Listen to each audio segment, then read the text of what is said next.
Gold, trusted gold buyers. మీరు తాకట్టు పెట్టిన బంగారాన్ని విడిపించి ఈ రోజు ఉన్న మార్కెట్ ధరకు కొనబడను.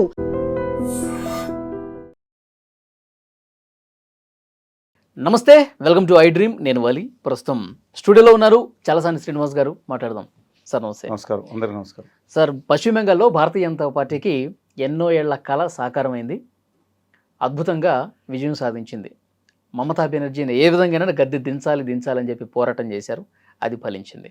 ఈ విజయాన్ని, భారతీయ జనతా పార్టీ పశ్చిమ బెంగాల్ విజయాన్ని ఎట్లా చూస్తారు? ఇవాళ సాయంత్రం 6 గంటలకి బీజేపీ హెడ్ క్వార్టర్స్కి మోదీ గారు వస్తున్నారు. ప్రసంగం ఆఫీస్కి వస్తున్నారు. అది అద్భుతంగా వాళ్ళ పండగ వచ్చిందని దాంట్లో జరుపుకుంటూ ఉన్నారు. ముందర వారందరికీ అభినందనలు తెలియజేస్తున్నాం. భారతీయ జనతా పార్టీ అపరిత విజయానికి దాదాపు 200 సీట్లతో పశ్చిమ బెంగాల్లో, ఇంతకుముందు తృణమూల్ కాంగ్రెస్ 214-18 ఉండి, తర్వాత అస్సాంలో కూడా 100 మార్క్, దాదాపు 95-98 100 మార్క్ రావడం అనేది గ్రేట్ అచీవ్మెంట్. ఎక్కువ ఏయుడిఎఫ్ 16 సీట్లు ఉండేది 2-3 సీట్లు పరిమితం అయింది. దాంతోపాటు మిగతా అస్సాం గణ పరిషత్తు మిగతా 2-3 పార్టీలను యాడ్ చేసుకున్న తర్వాత ఇవాళ అధికారంలోకి రాబోతున్నారు. Great achievement in both the states అండి. మొత్తం ఉత్తర భారతదేశానికి దాదాపు సఫ్రనైజేషన్ అనేది వాళ్ళ అయిపోయిందని వాళ్ళ అభిప్రాయం. తప్పేం లేదు, వాళ్ళ దాన్ని.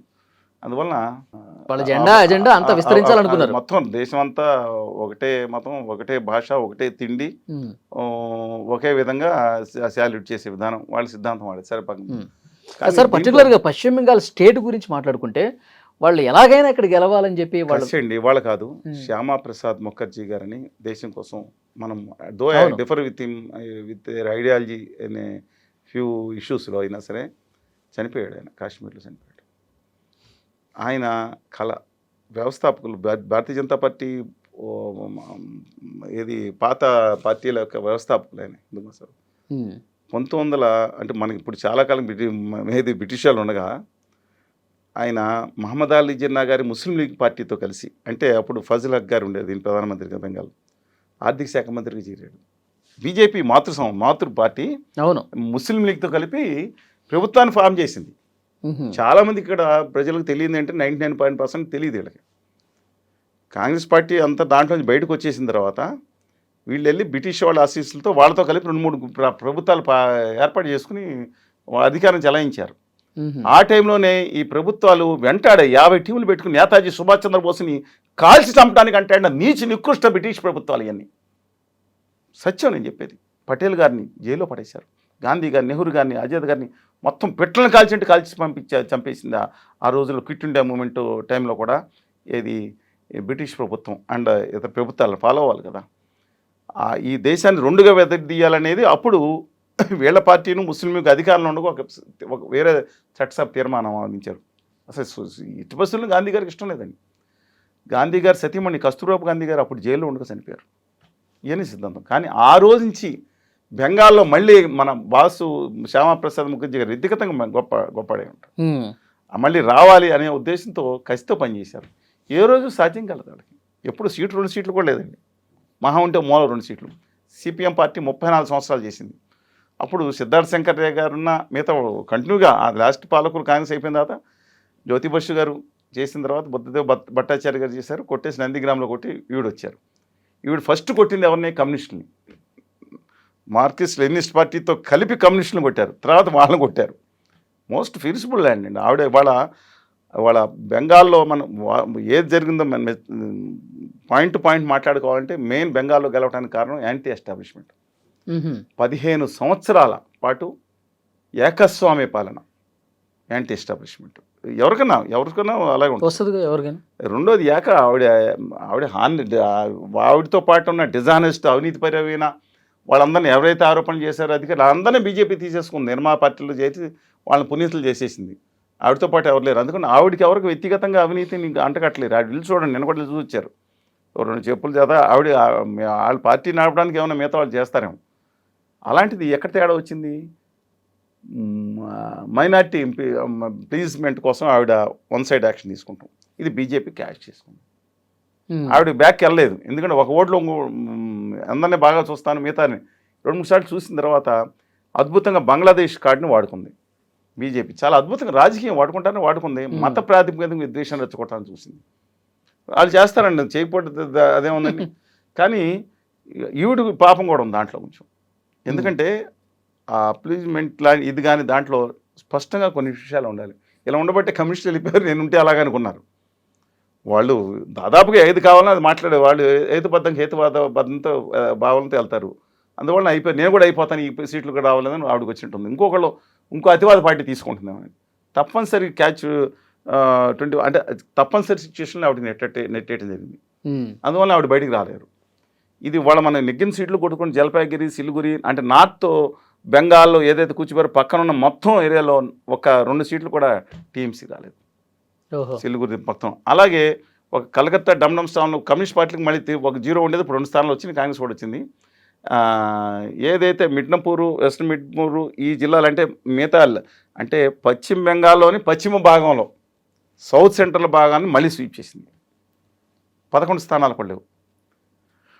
ఓన్లీ సెంట్రల్ బెంగాల్ అలాగే కలకత్తా ఏరియా ఈ స్థానాల్లో టీఎంసీ 24 పరగణాల్లో ఒకటి ముషిబాద్ తప్ప మాల్దయ్య అని మళ్ళీ టీఎంసీ వచ్చిందండి.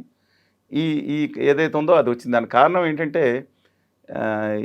ఈ టీఎంసీ గోండాయిజం కూడా ఉందండి. ఎవరైనా అధికారం 30-15 ఉంటే గోండాయిజంతో కంట్రోల్ చేస్తామని చూస్తారు. ఒక అభ్యుదయ పార్టీ ఉండే కమ్యూనిస్ట్ పార్టీ కూడా ఆ విధంగా వెళ్ళినప్పుడు వీళ్ళు వెళ్ళిపోవడం జరిగింది. ఇక ముఖ్యంగా థ్యాంక్స్ చెప్పుకోవాల్సింది బీజేపీ ప్రజలతో పాటు కలెక్షన్ కమిషన్కి, కేంద్ర కలెక్షన్ కాదు అది ఏంటి ఎలక్షన్ కమిషన్. ఎందుకంటే వాళ్ళ పార్టీ వాళ్ళు చెప్పినట్టే సుప్రీంకోర్టు చీఫ్ జస్టిస్ని కూడా తీసి ఎవరి కాళ్ళు తీశారు కదా నియామకంలో. అందుకని గవర్నీలైన ఎలక్షన్ కమిషన్ వారికి ఫస్ట్ ధన్యవాదాలు చెప్పుకోవాలి. సరే ఏది సర్ ఎట్లా సర్ కూడా 67 అంటే జెన్యూన్గా మాట్లాడుకుంటే జెన్యూన్గా అంటే నిజంగానే మన దేశ పౌరులు కాని వాళ్ళు, దుర్మార్గంగా వచ్చిన వాళ్ళు లేదా చనిపోయిన వాళ్ళు, 2 ఓట్లు ఉన్న వాళ్ళు వాళ్ళని తీయాల్సిందే. No second thought. అదే జరిగిందా లేదా? అది జరగడం పాటు ఎక్స్ట్రా కూడా జరుగుతుంది.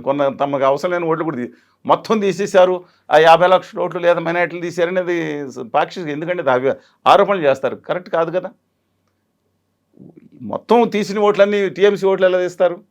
కానీ తీసిన దాంట్లో అత్యధిక ఓట్లు మైనారిటీ ఓట్లు అనేది అక్కడ చెప్తా ఉన్నారు. వాళ్ళు బంగ్లాదేశ్ నుంచి వచ్చిన బంగ్లాదేశ్ నుంచి పెట్టుకోవాల్సిన పని లేదు అసలు. విచిత్రం ఏంటంటే జనాలకు తెలియని చెప్తానండి, 1947లో 1971లో జరిగిన దుర్మార్గ నీచి నికృష్ట పాకిస్తాన్ ప్రేరేపిత ఉగ్ర అధికారికంగా వల్ల అత్యధికులు కోట్ల మంది ప్రజలు వచ్చింది హిందువులు వచ్చారు. ఆ దుర్మార్గాన్ని పడలేక వలస వచ్చారు. 1941లో జనాభా లెక్కలు తీయండి, ఇప్పుడు సరిహద్దు తీయండి, ఇబ్బంది లేదు. ఇది జనాలకు ఎవరు చెప్పరు. వాళ్ళు మటువా అని వాళ్ళని పిలుస్తూ ఉంటారు. వాళ్ళు కూడా కొంతమంది వాళ్ళు కూడా తీసేసారని కొంతమంది టీఎంసీకి ఉన్నారు. కానీ అంతా మన దుర్మార్గం చేశారని ఎలా చెప్పింది సుప్రీంకోర్టు పర్యవేక్షణ స్పష్టంగా చెప్పింది. అంటే ఈ గెలుపుకి ఒక కారణం, గెలుపు ముఖ్యమైన కారణం యాంటీ ఎస్టాబ్లిష్మెంట్ మతాన్ని అద్భుతంగా వాడుకుంటాం. అంటే బీజేపీ థ్యాంక్స్ చెప్పాల్సిన 3 చెప్తే మధ్యలో వాడుకున్నారు. ఒకటి కేంద్ర ఎలక్షన్ కమిషను, రెండోది లక్షలాది మంది భద్రతా దళాలు, 2,60,000 మంది అంటే ఇంకా దాదాపు మిగతా 3 లక్షల మంది భద్రతా దళాలు, మొత్తం కేంద్ర భద్రతా దళాలు వచ్చేసినాయి. అది రౌడీ పాలన కదా సార్, తృణమూల్ కాంగ్రెస్ లో రౌడీ పాలన అరికట్టాలంటే అది కొంతవరకు రౌడీ అంటే వీళ్ళందరూ సత్యహరిచంద్రులను మిగతా పార్టీలు బీజేపీలు ప్రపంచం అంతా మధ్యప్రదేశ్ అంతా భజన చేసుకుంటే శాంతి నోటి కొట్టగట్టుకు కూర్చున్నారండి. మరి విచిత్రంగా ఉంటుంది వాళ్ళ దుర్మార్గం. అలాగే ఎటో ఒకటి ఉండాలి, ఎలా కుదురుతుంది? మీరు అటు పార్టీలు మీరు వైకాపానా, తెలుగుదేశమా, కాంగ్రెసా, టీఆర్ఎస్ఆ అంటారు. ఏంటిది అని స్వతంత్రంగా ఉండే హక్కు లేదా? అందుకే నేను అంటున్నాను, స్వతంత్రంగా మాట్లాడుకోండి. డెఫినెట్గా వాళ్ళ గుండాయిజం పెరిగింది, నో సెకండ్ థాట్. అసలు సవాలు లేదు. లాస్ట్ టైం ధవళ గారు వేయటం కానీ అసలు బీజేపీ అభ్యర్థిని తరిమి కొట్టినారు కొంతమంది, తప్పండి. కానీ వీళ్ళు వచ్చిన వాళ్ళు రాత్రి మూడు కష్టపడ్డారు శాంతి భద్రతల కోసం. మన కేంద్రం అమిత్ షా గారు పంపించిన వాళ్ళు కొంత న్యాయం చేశారు, తర్వాత చాలా కష్టపడ్డారు. చూసాం, పడేమైన కొడుతున్నారు మిగతా పార్టీ కార్యకర్తలని కొంతమంది, అందరూ అని కాదు, వాళ్ళు కష్టపడ్డారు. మూడోది మనం చెప్పుకోవాల్సింది, ఇంత ఎండలో కూడా అసలు ఒక పగలు రాత్రి కష్టపడి ఈవీఎంలు పనిచేసినాయి. చాలా మరి ఎంత ఎండలో పనిచేసినాయి అంటే ఈవీఎంలు మనం మెచ్చుకోవాలి కదండి. వాటికి కొత్త ఈవీఎంలు తెచ్చుంటారు సార్. కొత్త అంటే స్ట్రాంగ్ రూమ్లో కూడా తర్వాత జనం వెళ్ళినా సరే అది నేను ఒప్పుకోను దీన్ని ట్యాంపర్ చేయడానికని అవి నిలబడినాయి అంట. మనం ఎంత టెక్నాలజీలో అంత నైతిక విలువలో ఉన్న ఈవీఎంలను పగలు రాత్రి ఎంత ఎండలో కష్టపడ్డాయంటే మనం అభినందించాలి. ఎందుకంటే తమిళనాడు, కేరళ, పాండిచ్చేరిలో కుదరవండి. అక్కడ అడ్మినిస్ట్రేషన్ చాలా స్ట్రాంగ్ ఉంది. మీరు కమ్ వాట్ ఎవర్ మిగతా వాళ్ళగా అక్కడ ఉత్తర హరి సనాతన బ్యాచ్ ఇంకా చేరలేదు గట్టిగా. అందువలన బట్ మార్పు సహజం రానివ్వండి. కానీ అక్కడ మళ్ళీ తీసుకెళ్ళి చాలామంది బంగ్లాదేశ్ అంటున్నారు. మన దేశ భూభాగాన్ని అంటే బంగ్లాదేశ్లో ఎప్పటి నుంచి ఒక 20 గ్రామాలు ఉంటే మన దగ్గర ఒక 100 గ్రామాలు బంగ్లాదేశ్ గ్రామాలు మన దగ్గర లోపల ఉంటాయి ఐలాండ్స్ కింద.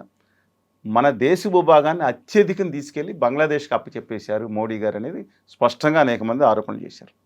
వాళ్ళ నెట్లో కూడా చూసుకోండి. ఏంటి అని అడిగితే జార్ఖండ్లో ఉత్పత్తి చేస్తున్న ఆదాని గారి కరెంట్ని బంగ్లాదేశ్కి 300% ఎక్కువ రేటుకి అమ్మడానికి ఆంధ్రప్రదేశ్లో 2.5కి అగ్రిమెంట్ చేశారు జగన్మోహన్ రెడ్డి గారు, లేదా 3 రూపాయలకి వెళ్ళి అంటున్నారు కదా.